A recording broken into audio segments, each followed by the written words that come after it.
In this video, I'm going to try to demonstrate how DCC-EX can run a DC loco and a DCC loco at the same time. The loco on the spur here is a DC loco, and the other loco, the 951 here, is a DCC loco. You can hear the horn on it.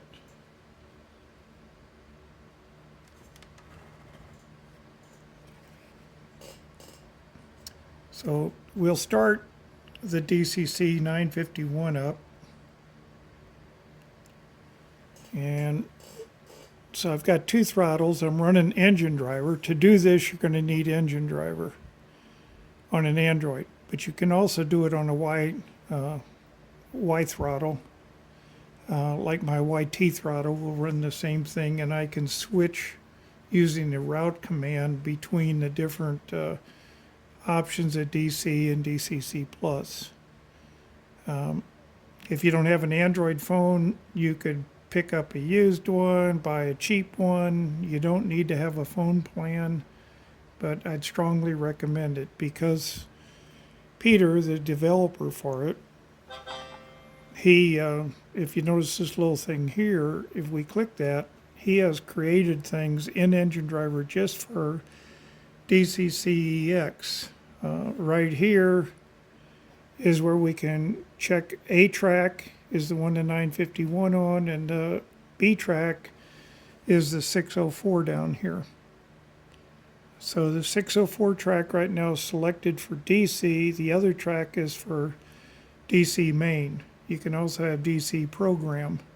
So you can make any of these tracks DC or DCC program.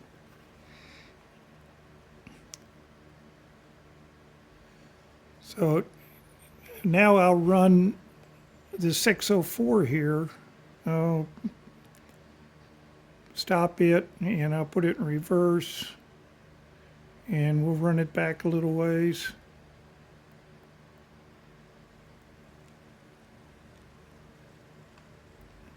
Slow it down, stop it, run it forward.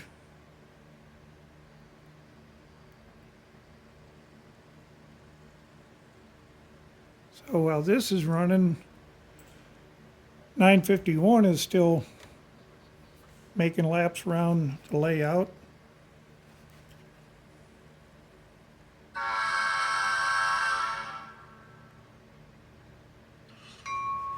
So I can run any of the functions, the sound functions.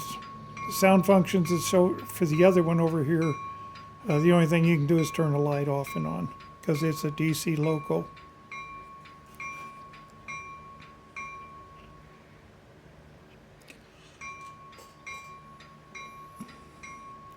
Turn the bell off. So I'm going to remove the DC loco from this track, and we'll go into our easy place where we can switch this here. And so I'm going to change this track now to DCC main. So it will be tied to the other track out there. I'll set it. I'll turn the power on for it. Now if I let me set my turnouts here. Go back to the throttle. So I'm going to run it around. Here it comes. And it should run down the siding over here. It's hard to do all this at once. Try to remember what you're trying to say. So it's running down now on the track that was DC a minute ago. I just had to use that simple command, turn it into DCC. So now the whole layout is DCC at this point. I can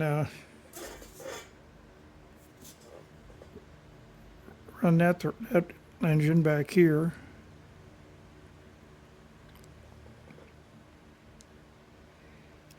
I'll run it back here.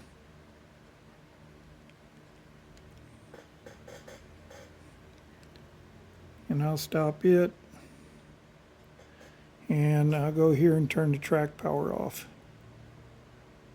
Try to turn it off.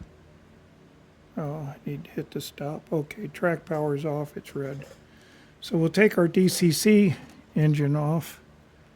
I go back into the special commands we use with DCC, and I'm going to set the main oval out there to DC, and I'm going to set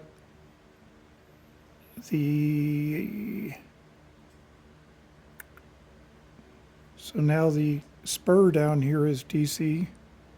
I need to tell it what loco I'm going to have on there. 604 and 604.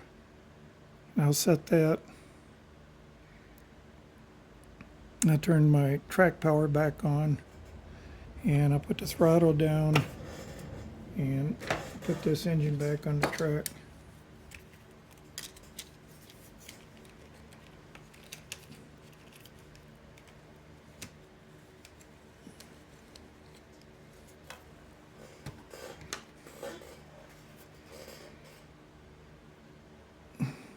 I'll go back to my where I'm running 604. I turn it in, put it in reverse. Back it down the track.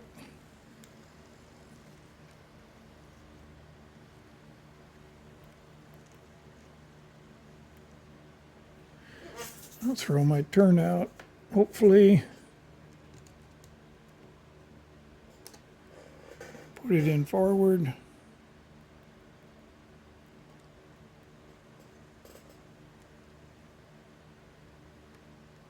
And we'll bring it out onto the oval. So now the whole layout's DC right now.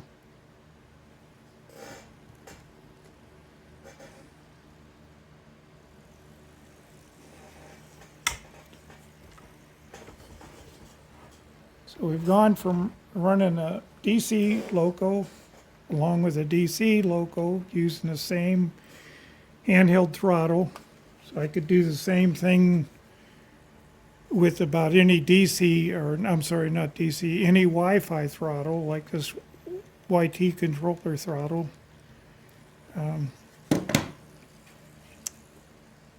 So it's pretty handy. If you're DC right now, you want to stay DC, you could set this setup in and run different engines on your layout in, at this point, 2 different blocks.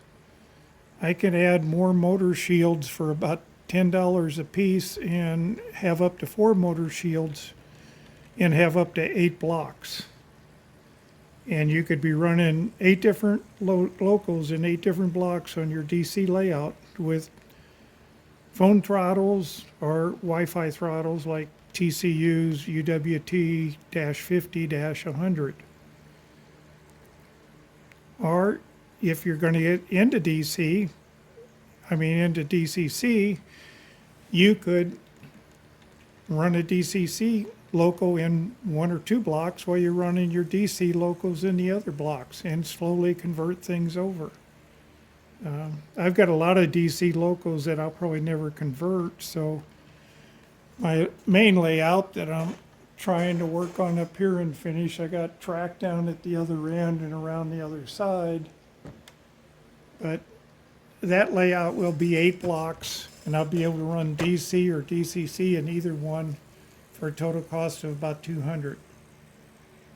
If you buy the ready to run command station that's out now, you can run 2 blocks with it the way it comes, and you can add another motor shield to it and add 2 more for a total of 4 blocks with that for around $200 total. So I think that's about it for this video. I hope that shows off to me, a very big selling point about DCC-EX. So thanks for watching.